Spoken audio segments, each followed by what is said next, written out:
Hi, so I'm Chisato. My research project is about quantifying the impact of urban form and residential zoning regulations on the Honolulu housing market.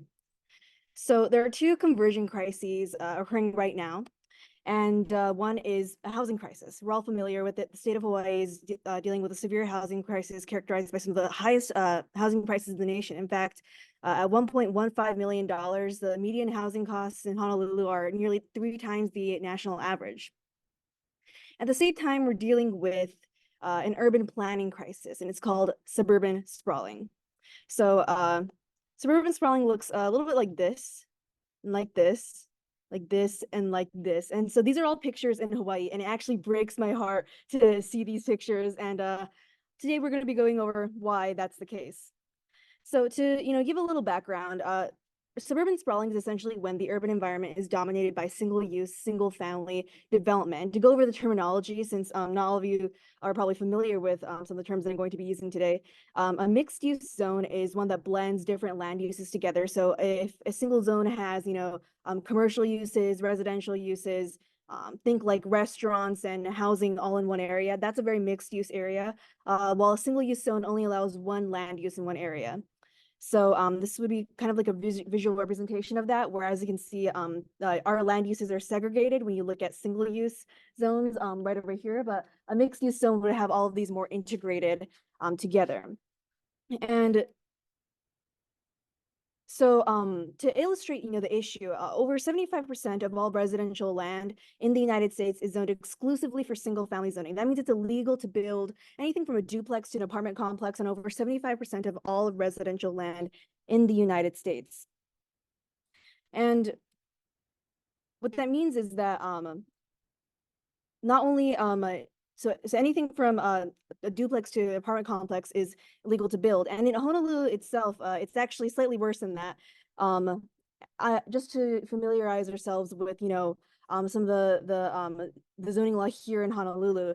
On the left-hand side over here, you can see all the single-family zones listed, and they all start with the letter R. And these are all the single-family, single-use zones. And the number represents the minimum lot size requirement. So in other words, the minimum square footage requirement for those zones. And on the right-hand side, you'll see these are all the mixed-use multi-family zones in Honolulu. So this kind of explains, why so much of our residential land is dominated by the single family zone. Because if you look over here, I have kind of all of these zones mapped out on this map over here, and all the colored areas are the residential areas. You can ignore the gray; those are all non-residential. But as you can see, I have all the single-family, single-use zones in the color red, and you can see that all the colored areas are essentially dominated by the single-use, single-family zone. And so it's because of this restricted zoning law that we have, all of our housing development essentially dominated and shaped by the single-use, single-family zone. And so this is the reason why I believe that zoning law presents an incredible opportunity to really explore the role that the urban environment plays in the housing market. And the purpose of my research is to take advantage of that opportunity by quantifying the relationship between zoning law and housing costs and predict how changes in zoning law will affect the housing market in a vacuum. And so I'm going to be approaching this through 3 different ways. The first approach is by looking just at the residential density. So, what is the relationship between the residential density and housing costs? My second approach is zoning law. So, looking at the zoning law itself, and what the relationship is between different zoning designations and the different and housing costs. And a third is modeling predictions. Using bivariate and multivariate regression models, I look at how will changes in zoning affect housing costs in the long run in a vacuum. And so my first approach is residential density. What is the relationship between residential density and housing costs? And when I refer to residential density, I'm referring to the concentration of infrastructure or housing in an area. And the main obstacle that I ran into here, which is something that I'll run into a lot further down the line, is there are geospatial differences between the zoning designation and the census data. So all the data that we have available on housing units, housing costs, these are all available on the census tract or census block group level, but nothing is on the zoning level. And that's kind of what I want to look at. I want to be able to compare different zones, different tracks and what have you. So what I do is I run a spatial intersection on R to determine the residential share, the share of each tract that is residentially zoned. And then I multiply that residential share by the tract's total land area to determine the tract's total residential land area. And then I plug that into an index to calculate the tract's residential density using the index of the total housing units in a tract divided by the total residential land area of a tract. And what the residential density essentially tells us is how dense the infrastructure in that area is. And as you can see, something like a single family house is going to be not very dense. It only houses like one house in 1 acre, whereas something like a multifamily housing unit, it can house around like 75 units per acre. And so that's kind of the difference that I'm looking for when I running these calculations. And so what we find is that as residential density goes up, the median gross rent goes down. As you can see on the x-axis, we have the residential density, and on the y-axis, we have the median gross rent. And as you increase the residential density, you do see an inverse trend where the median gross rent goes down. However, this specific graph is not statistically significant, and this is primarily due to the fact that our sample size for very residentially dense areas is very low. We have a very limited sample size. As you can see, all our data points are very concentrated in the very low density area, whereas we have very few data points for the higher residential density areas. And so that's kind of the limitation that I faced. Well, this graph showing, rather than median gross rent, median housing value, while this is statistically significant, we run into the same issue where the sample size is very limited for higher density areas. So that's kind of the main obstacle that I faced in this approach. And so what I wanted to do was maximize the data that we do have available. And so that led me to my second approach, which is reconciling with the zoning law itself. What is the relationship between the different zoning designations and the housing costs, looking directly at each different zone. And so again, we run into the same problem. There are spatial differences between the zoning designations and the census data. And so what I wanted to do was be able to get the housing costs on the census tract level on the zoning level. And in order to do that, what I wanted to do was take a look at that black outline over there. That's like a zone in a tract. And so what I do is I spatially join the zoning with the census block group to determine the housing share or the total housing units in a zoning designation within each tract. And then so that's, again, within all the black outlines, that's the housing share, essentially. And then each zone's housing share is multiplied by the tract's median housing cost and run through regression to determine the median housing costs by each zoning designation. And so that's kind of what we have over here, where we have the regulated density. We have these different zones ranked by its regulated density. So at the top, you have the single family zones. They're not very dense, but as you go further down, you increase the regulated. You see an increase in regulated density. And as you can see, we see again the inverse trend where as you increase the regulated density, you see decreasing median housing costs. And you see this trend both in median housing value and in median gross rent.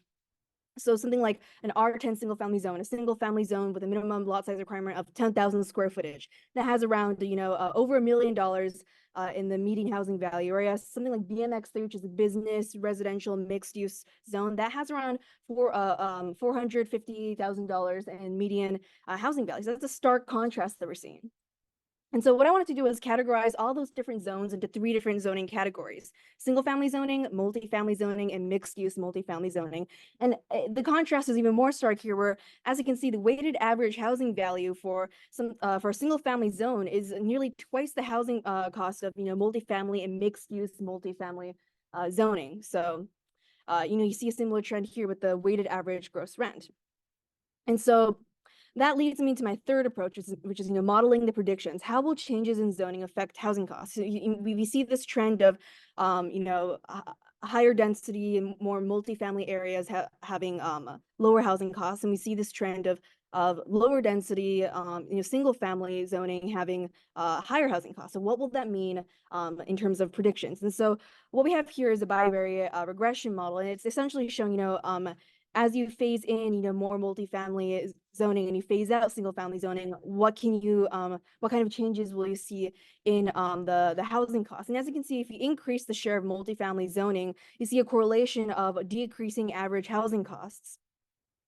And if you see, take a look at this table over here, which is basically that graph mapped out, but just a 10% increase in multifamily zoning is correlated with a 10.7% decrease in housing costs. Now, this is just in a vacuum. This isn't taking into account things like crime, things like location, things like how developers will be likely to respond. However, it does paint a picture of in a vacuum what kind of trends will we see if we increase the multifamily zoning in lieu of single family zoning.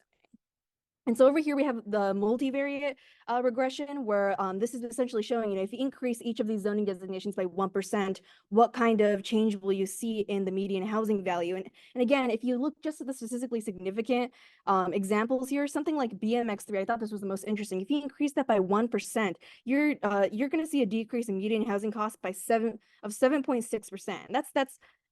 That's a huge difference. Just a 1% increase in one mixed-use multifamily zone can lead to that much of a difference in housing costs. And so I think that's a really important correlation that we're seeing, across the board over here, where as you increase the amount of multifamily zoning, you're seeing a huge increase in housing affordability.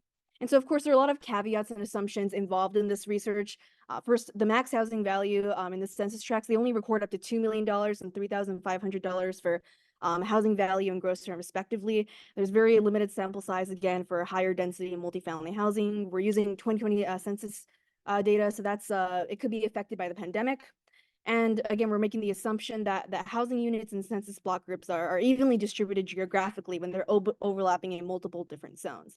And again, all of these are at the end just correlations. They're not really causal relationships, so we're not really taking into account what this would look like if we were to implement a policy that banned a single family zoning in Hawaii right now. Like, this would not necessarily accurately predict all of that, but it does show us a trend, a potential trend.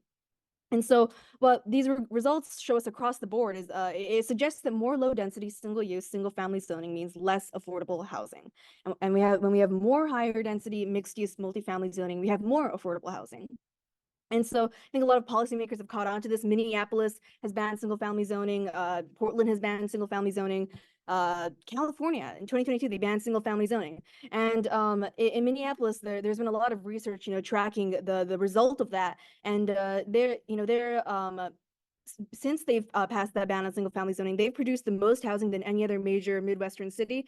Since 2017, they've experienced a 20% drop in gross rent, whereas every other Midwestern city has only experienced increases in rent.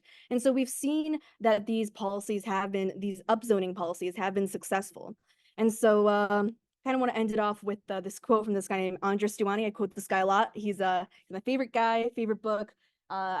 Heavily inspired by this book, but he says, "We shape our cities and then our cities shape us. The choices are whether we build subdivisions that debase the human spirit or neighborhoods that nurture sociability and bring out the best in our nature." So I hope what this research shows you is that, our urban environment, our urban form, really shapes a lot of different aspects of our community. It shapes the livability of our community, and this is an incredible opportunity to reconcile with all these crises that we're dealing with right now, just through the urban policies surrounding urban form. And so my reflection, what I learned from this, if you're interested in doing research in the future, my advice is, don't get stuck on imperfections, rather learn to reconcile with them.